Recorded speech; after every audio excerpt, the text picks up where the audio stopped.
시간 우리에게 주신 하나님 말씀 보도록 하겠습니다. 하나님 말씀은 신약 성경 166면에 있는 요한복음 11장 17절로 44절 말씀입니다.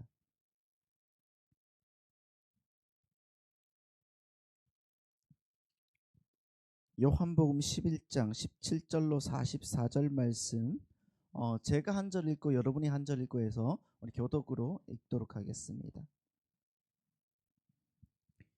예수께서 와서 보시니 나사로가 무덤에 있는지 이미 나흘이라.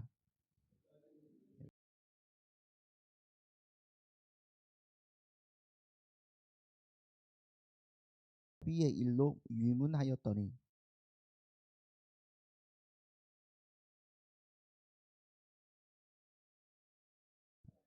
마르다가 예수께 여짜오되 주께서 여기 계셨더라면 내 오라버니가 죽지 아니하였겠나이다. 이제라도 주께서 무엇인지 하나님께 구하는 것을 하나님이 주실 줄 아나. 예수께서 이르시되 내 오라비가 다시 살아나리라. 구할 때에는 다시 살아날 줄을 내가 아나.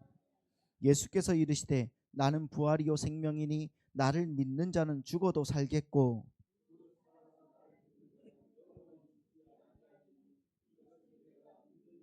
이르되 주여 그러하외다. 주는 그리스도시요 세상에 오시는 하나님의 아들이신 줄 내가 믿나이다.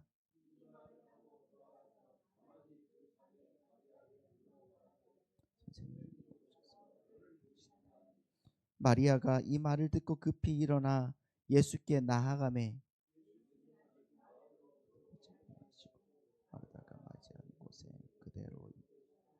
마리아와 함께 집에 있어 위로하던 유대인들은 그가 급히 일어나 나가는 것을 보고 곡하러 무덤에 가는 줄로 생각하고 따라가더니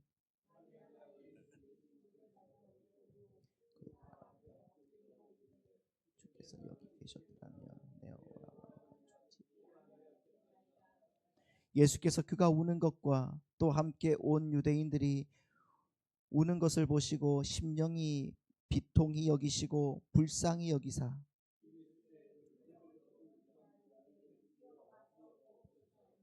예수께서 눈물을 흘리시더라.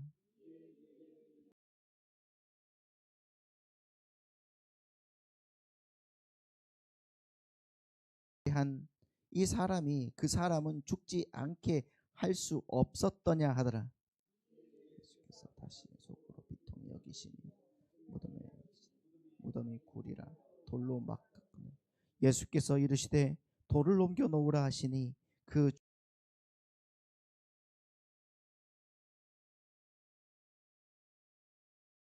냄새가 나나이다. 네가 믿으며 하나님의 영광을 보리라.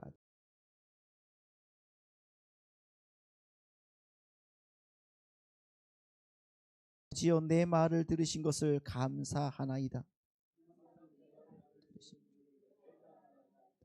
그러나 이 말씀 둘러싼 무리를 위하여 곧 아버지께서 나를 보내신 것을 그들로 믿게 하려 함이니이다. 다 같이 읽습니다. 시작. 이 말씀을 하시고 큰 소리로 나사로야 나오라 부르시니 죽은 자가 수족을 배로 동인 채로 나오는데 그 얼굴은 수건에 쌓였더라. 예수께서 이르시되 풀어놓아 다니게 하라 하시니라. 아멘. 오늘 또 주님께서 주시는 그 은혜가 오늘 우리의 삶 속에 정말 그 은혜로 작용해서 어디에 가든지 주의 부활의 은혜가 넘치는 역사가 있기를 소망합니다. 하나님께서 우리를 인도하십니다. 아멘. 믿으십니까? 여러분 오늘 본문을 보시면은 오늘 본문은 죽은 지 이미 나흘이나 되어서 썩은 냄새가 나는 나사로를 살리는 이 사건입니다. 다 잘 아시는 사건이죠. 근데 여러분 지난주에 말씀을 드렸다시피 이 사건은 단지 나사로 개인만을 살리는 것으로 그치는 사건이 아니라 인류 전체를 염두에 두신 사건이라는데 우리의 시선이 모아져야 되는 겁니다. 그래서 예수님은 마르다와 마리아의 전가를 받고 나사로에게 가면서 나사로에게 가자, 베다니로 가자 이렇게 말씀한 것이 아니에요. 그렇죠? 그렇게 말씀해야지 굉장히 자연스러울 것 같은데 예수님께서 뭐라고 하시는지를 보십시오. 우리가 유대로 다시 가자 이렇게 말씀하신단 말이에요. 유대로 가자.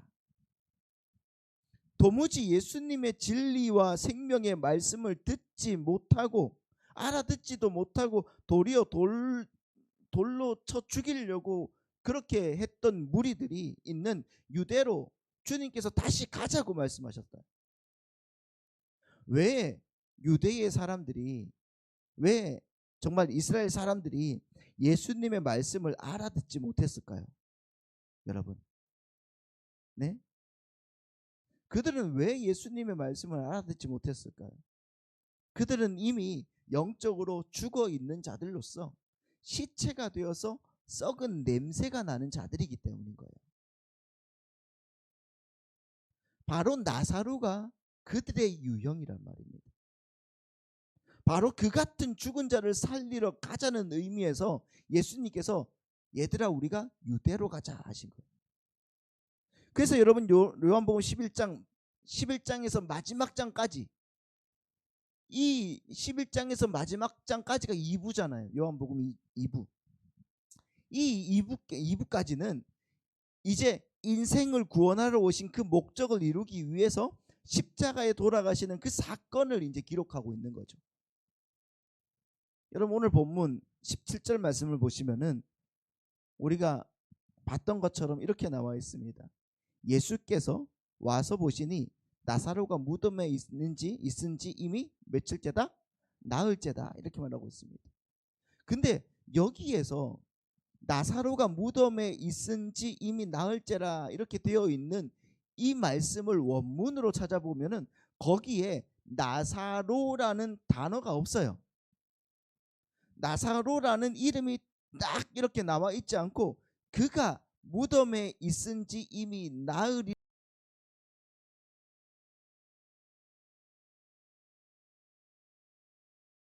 가 나사로니까 나사로라고 한 번 더 강조하면 좋겠다 이렇게 번역하는 사람들이 나사로라고 적은 거예요. 그러므로 어떤 의미에서는 여기에 등장하는 나사로는 죄와 사망의 상태인 우리 모두라는 것을 우리는 알 수가 있어야 되는 거예요. 그래서 예수님께서 요한복음의 이 제2부 11장부터 제2부를 여시면서 죽은 시체가 된 나사로를 살리시면서 딱 등장을 하시는 거예요. 바로 가장 중요한 것이 무엇인지를, 그리고 그것이 어디에서 비롯되는지를 지금 우리에게 보여주신다는 거죠.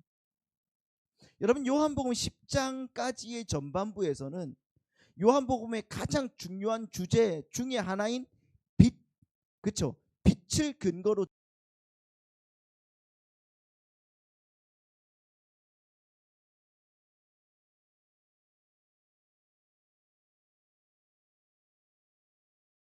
것을 아무리 밝혀도 우리는 알아듣지도 못한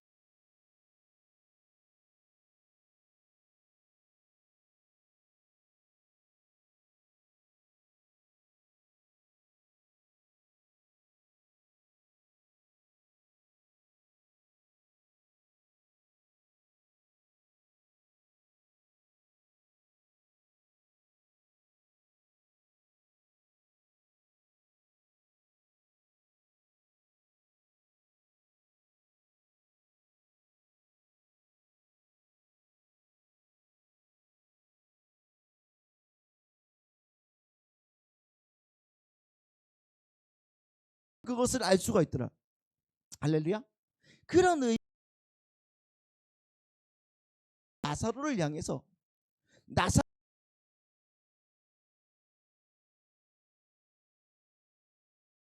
이렇게 했습니까? 예 하면서 그렇게 나와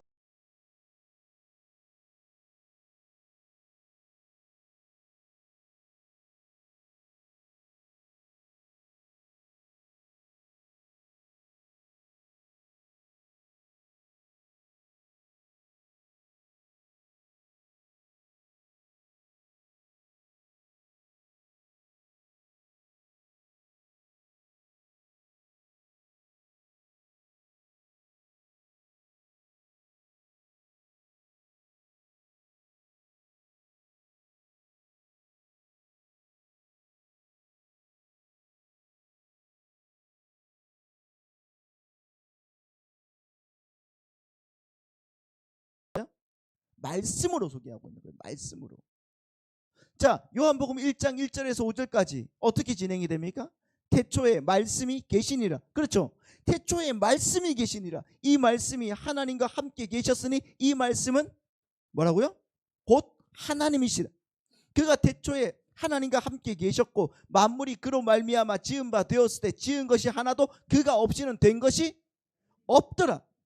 그 안에 생명이 있었으니 이 생명은 사람들의 빛이라. 빛이 어둠에 비치되 어둠이 깨닫지 못했다. 태초에 뭐가 있었다고요? 말씀이 있었어요. 말씀. 그 말씀이 누구라고요? 예수 그리스도. 그런데 여기서 말씀이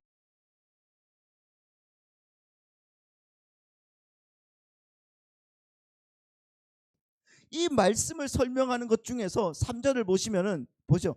만물이 이 말씀을 말미암지 않고는 말씀으로 말미암지 않고는 지은 것이 하나도 없다고 했습니다. 예수 그리스도의 말씀이 있어서 이 모든 만물이 지어졌다. 우주 전체가. 할렐루야. 그러므로 말씀이라는 것은 우리가 그냥 생각하는 것보다 훨씬 깊은 뜻이 포함되어 있다는 거예요.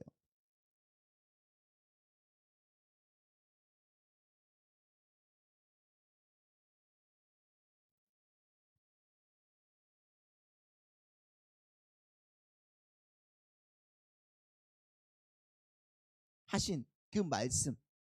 그 말씀은 우리가 보통 말하는 정도의 의미를 담고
거예요.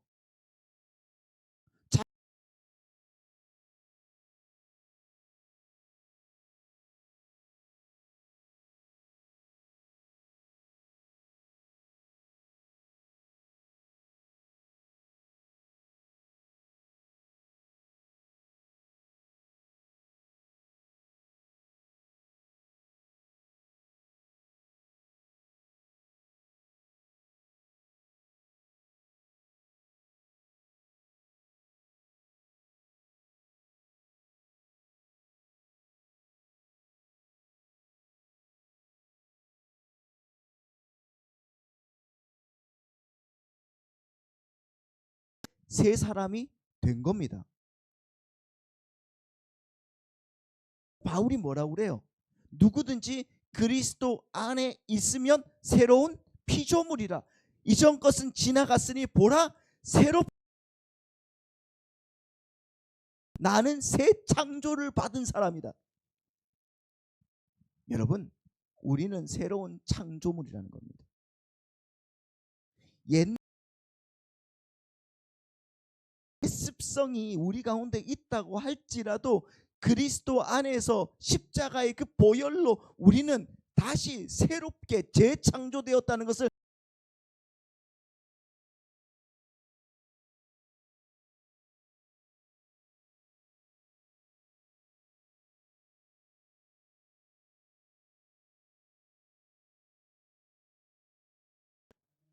믿으십니까? 우리가 갖고 있는 권세들과 우리가 갖고 있는 약속들과 우리가 지금 마땅히 누릴 수 있는 것들이 우리가 알고 있는 것보다 훨씬 더 많다는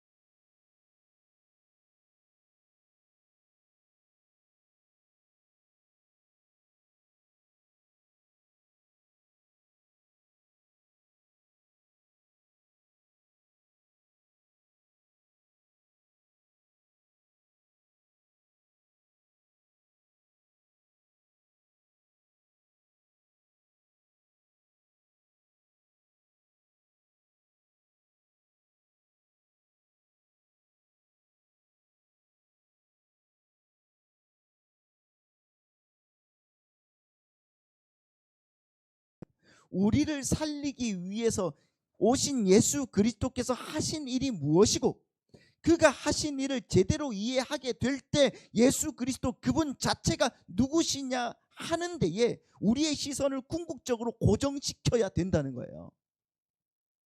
도대체 그분이 누구시기에 시체 앞에서 시체를 향하여 나오라 했더니 시체가 살아서 나올 수가 있었느냐, 그것을 우리는 알아야 한다는 겁니다.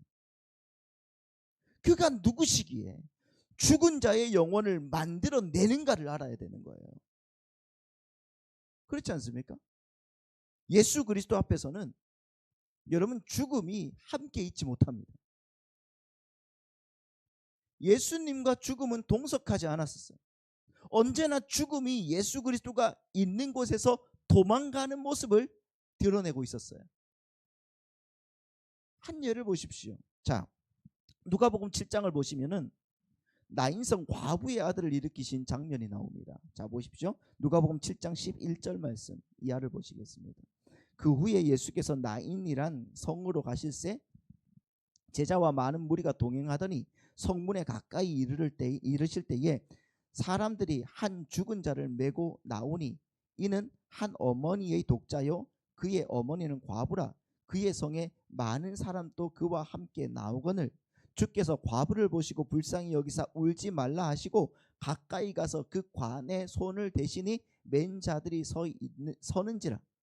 예수께서 이르시되 청년아 내가 네게 말하노니 일어나라 하시매 죽었던 자가 일어나 앉고 말도하거늘 예수께서 그를 어머니에게 주셨다 말하고 있습니다. 보세요. 예수님이 가까이 가시니까 죽음이 어떻게 한다고요? 예수님을 피해서 도망가요. 예수님과 죽음은 동석한 적이 없어요. 언제나 죽음이 예수 그리스도 앞에서 도망갑니다. 맞죠?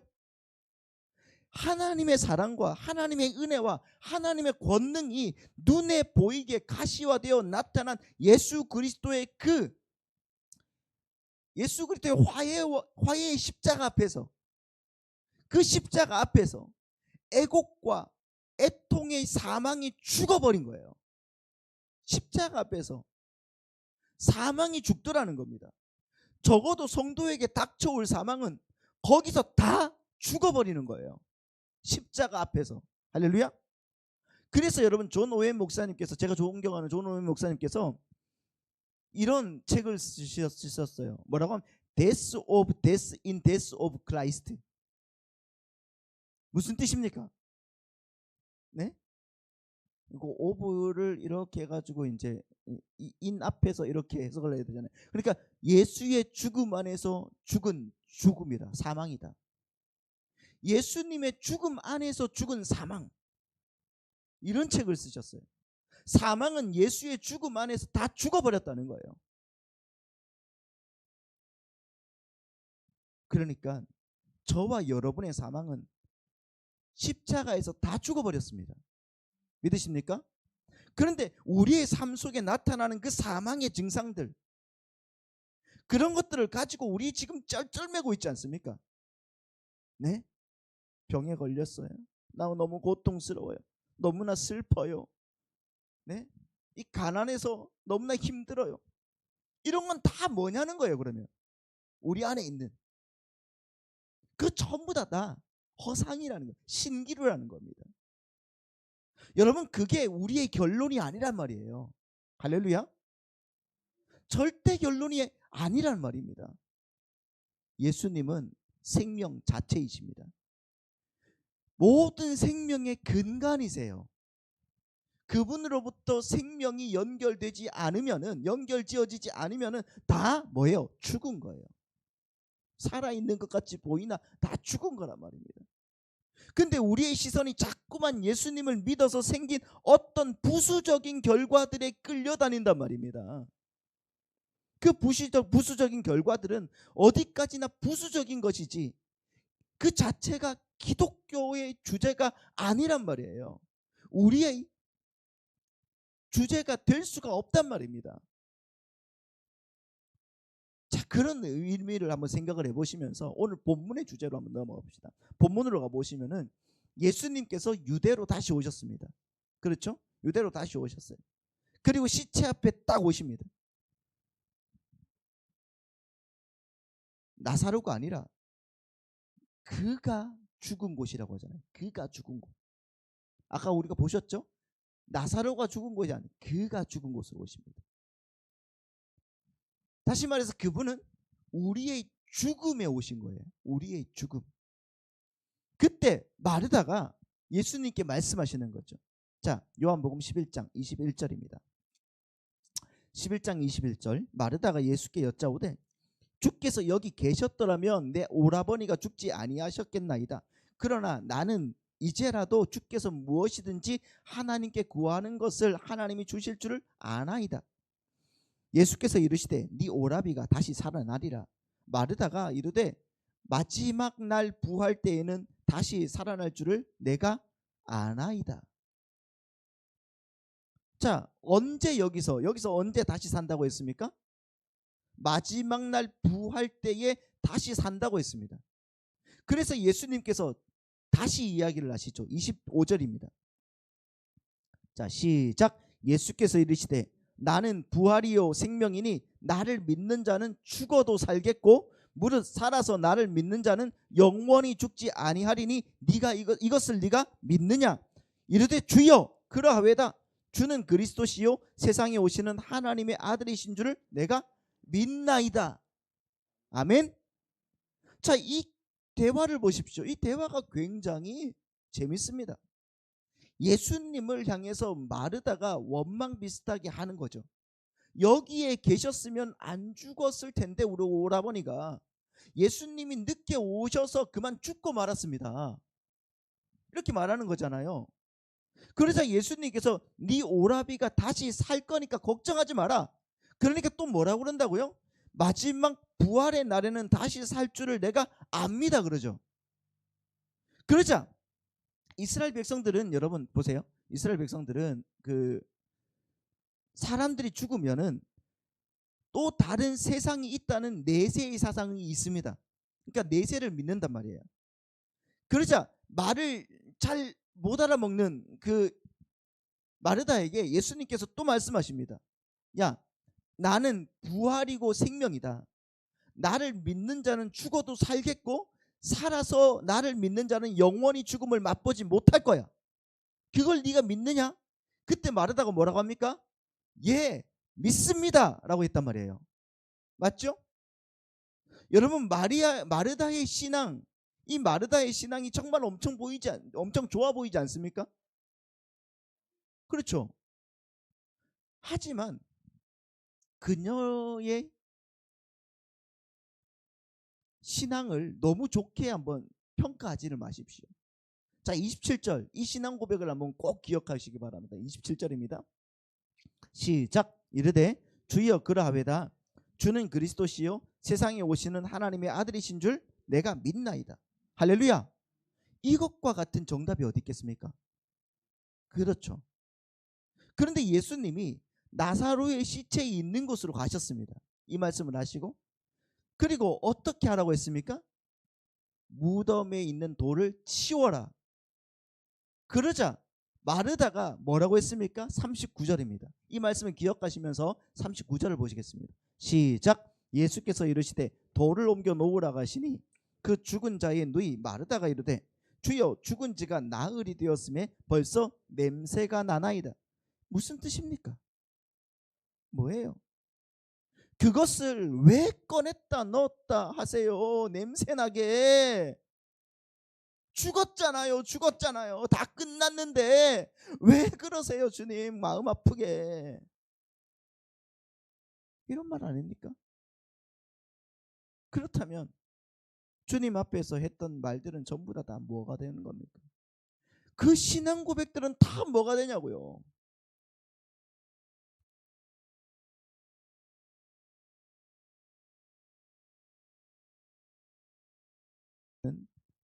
깜짝 놀라는 부분이 있는 거죠. 뭡니까? 신앙 고백과 실제로 내가 믿는 것과 얼마나 간극이 있는가. 그것을 여러분 우리가 봐야 되는 거예요. 우리의 신앙 고백과 진짜 믿는 것과는 엄청난 거리가 먼다는 거예요. 여러분의 신앙 고백이 결코 마르다의 신앙 고백과 여러분 뒤지지 않는다는 것을 여러분 아셔야 됩니다. 마지막 날에 우리는 다 살아날 줄 믿습니까? 아멘 하시잖아요. 우리가 갖고 있는 신앙적인 어떤 교리들과 믿음들이 분명합니다. 우리는 특히 우리 교회는 더 분명해요. 제가 계속적으로 교리를 설명하고 있기 때문에.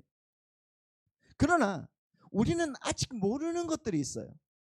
우리가 믿고 있는 종교가 다만 논리적이고 이성적이고 지식적인 정도가 아니라 천지를 지으신 그분이 나를 사랑하시며 내 편이시며 나와 함께 있는 삶이라는 것을 우리는 모릅니다. 그분이 나사로야 나오라 말씀하시면은 죽음에서조차 뛰어나오고야 많은 능력이 있으신 주님이심을 우리는 이 생활 현실에다가 갖다 붙이지 못하고 있지 않습니까? 안 그래요? 기껏 한다는 소리가 죽고 난 다음에 대답들이란 말이에요. 죽고 난 다음에. 그 대답들이 너무나도 거리가 먼 대답 아닙니까? 누구에게까지 그래요? 바로 주님 앞에서조차 그런다는 거예요. 우리는 전부 다 그렇게 돼버렸습니다. 우리가 믿는 예수는 예수가 아닙니다. 우리는 예수를 믿는 것이 아니라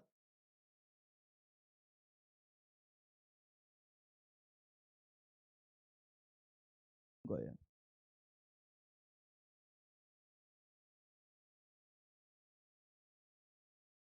예수님 또 간 곳이 없어지고 현실적 이익이 있으면 예수님은 갑자기 부푸는 거예요.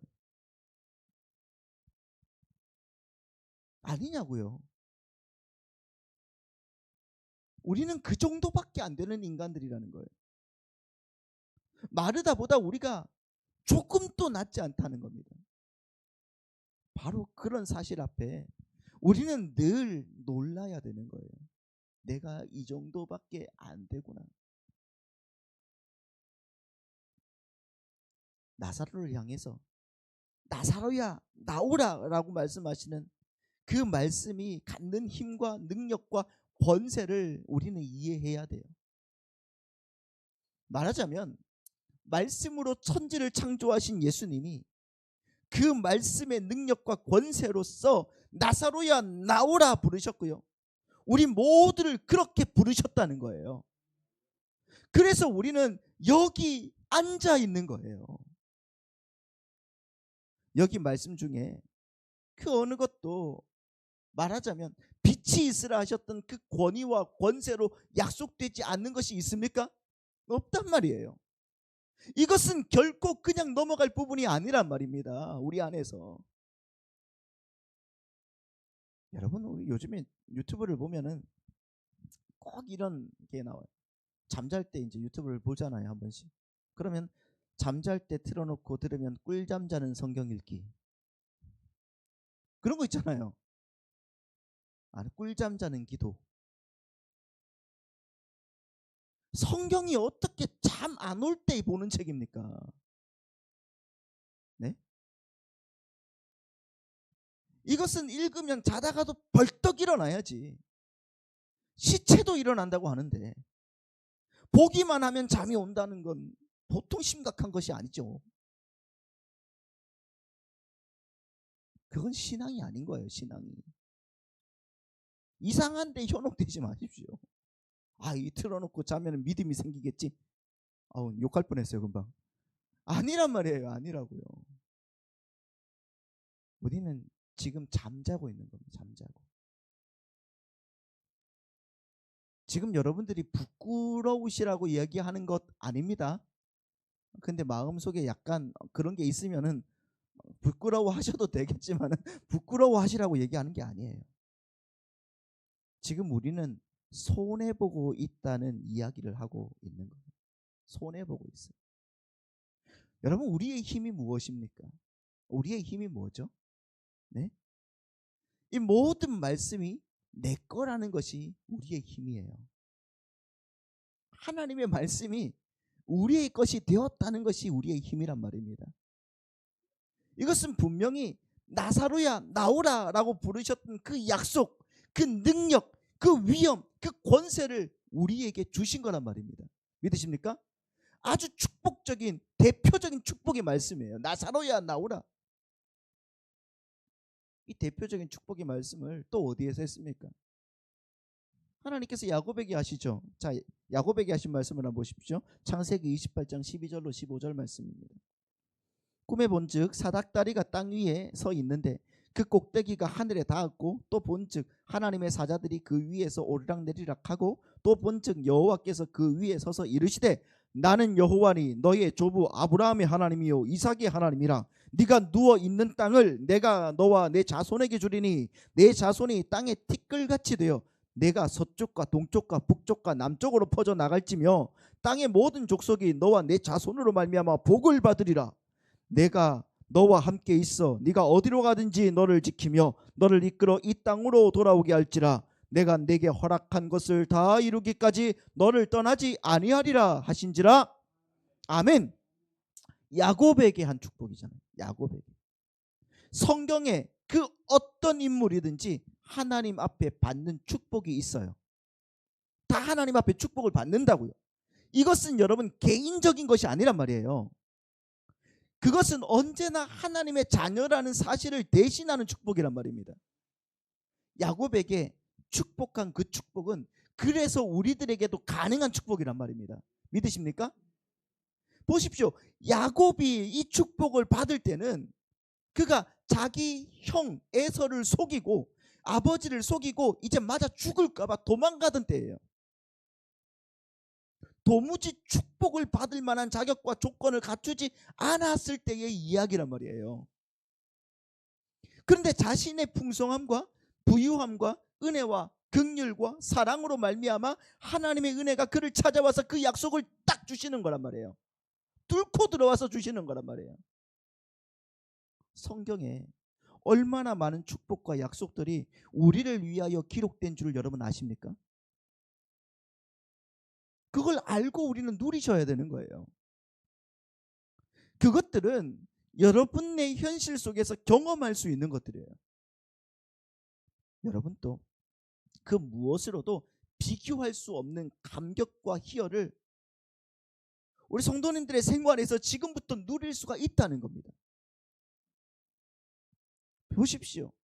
왜 그토록 많은 신앙의 선배들이 히브리서를 보면 11장을 보면 짐승의 가죽으로 옷을 입고 톱으로 켬을 당하고 사람들에게 돌팔매를 맞고 정말 괄시와 저주와 희롱과 순교를 당하면서까지 그 믿음을 전하고 있는지 여러분 아십니까? 왜요? 행복하고 만족했기 때문입니다. 바로 그것이 생명이기 때문에, 바로 예수가 생명이라는 그 자체를 알았기 때문입니다. 그런데 왜 우리라고 해서 못 누리는 겁니까? 왜 우리는 그것을 못 누립니까? 기독교가 남을 위해서 존재합니까? 아니에요. 기독교는 오직 창세전에 택한 주의 백성들만을 위해서 존재하는 거예요. 믿는 자, 자신의 행복이 근거가 되어서 흘러 넘치는 법이지 우리를 쥐어짜서 주는 게 아니란 말이에요. 그러므로 절대로 기독교는 가난하지 않습니다. 이것보다 만족스러운 것이 없고 이것보다 필요한 것이 또한 없다는 겁니다. 물론 여러분들이 이런 걱정을 할 수가 있어요. 그러다가 너무 내가 광신적으로 되는 것은 아닌가. 여러분들은 다 광신도들입니다. 아니에요, 여러분. 상식을 넘어서는 것이지, 우리는 상식을 넘어서는 것이지 상식에서 옆길로 가는 것이 아니라는 거예요. 상식에서 옆으로 가는 것을 광신도라고 하는 것이고요. 그리스도인은 상식을 넘는 거예요. 평상시에는 할 수 없는 것들을 하고 있는 것이 아닙니다. 그것은 기쁨이고 희열이고 충만함의 넘침이라는 거예요.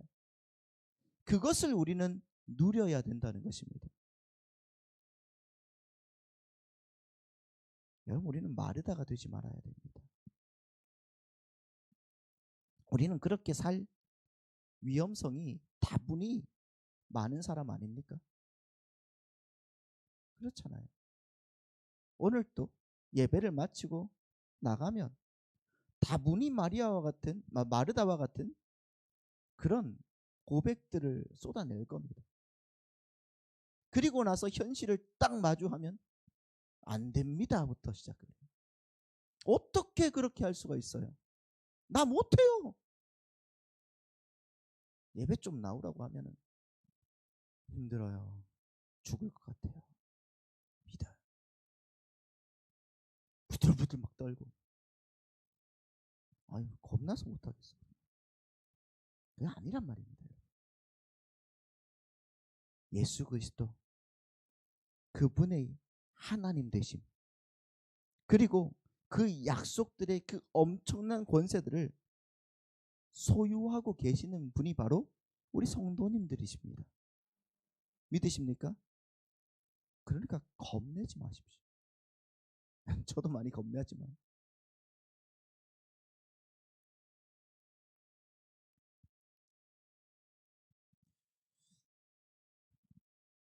우리 딸을 아시잖아요, 여러분들이. 방황을 하고 방황을 하다가 방황을 하고 방황을 했어요. 그리고 지금 또 방황 중입니다. 그런데 한 달 전에 아빠, 나 이제 공부해야 될 것 같아. 이러는 거예요. 걔는 중학교 1학년 실력도 안 되거든요. 솔직히. 지금 고등학교 이제 2학년 올라가는데 아빠, 나 공부해야 될 것 같아. 학원 좀 알아봐줘. 그때 여러분 제가 얼마나 기뻤는지 아십니까? 근데 그때부터 찾아오는 공포가 뭔지 아세요? 학원비는 어떻게 하나?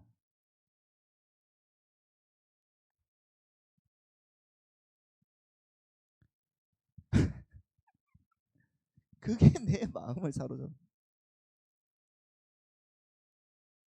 집사람이 알아봐서 학원을 보내요. 약간 미친 듯이 합니다.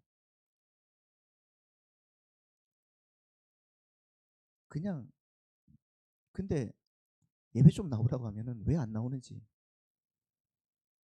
저 이게 제일 문제예요. 계속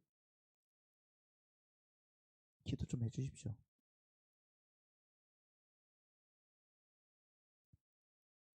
제가 지금 걱정하는 것은 제가 지금 걱정하는 것은 그 아이가 예수 그리스도 안으로 돌아와서 하나님의 은혜를 누리는 거예요. 그러나 지금 자기가 하고 싶은 그 마음에 있는 것들 또한 다 해봐야 되는 거거든. 나중에 어떻게 될지 보시면 아시겠죠. 하지만 우리는 마음으로 하나님을 바라볼 수 있는 그런 은혜를 누린 자라는 것을 기억하고 나아갔으면 좋겠습니다. 세상 걱정하지 맙시다. 반드시 하나님 채우십니다. 반드시 주님께서 우리를 이끌어 가시고 인도하신다는 거예요. 병에 걸리셨음 답답하십니까? 사람으로 인하여서 억울한 일을 많이 당하십니까? 모든 것 마찬가지입니다. 이런 것 다 주님의 긍휼 안에 있다는. 그러니까 여러분, 우리의 믿음의 선배들이 그렇게 살 수가 있었던 거 아닙니까? 우리도 마찬가지로 그렇게 살아갔으면 좋겠습니다. 믿음의 역사가 우리를 그렇게 이끌어 가신다는 것을 기억하시고 언제나 하나님의 은혜 가운데 영광 돌리고 드려지시는 주의 백성들 다 되시기를 예수님의 이름으로 축원드립니다.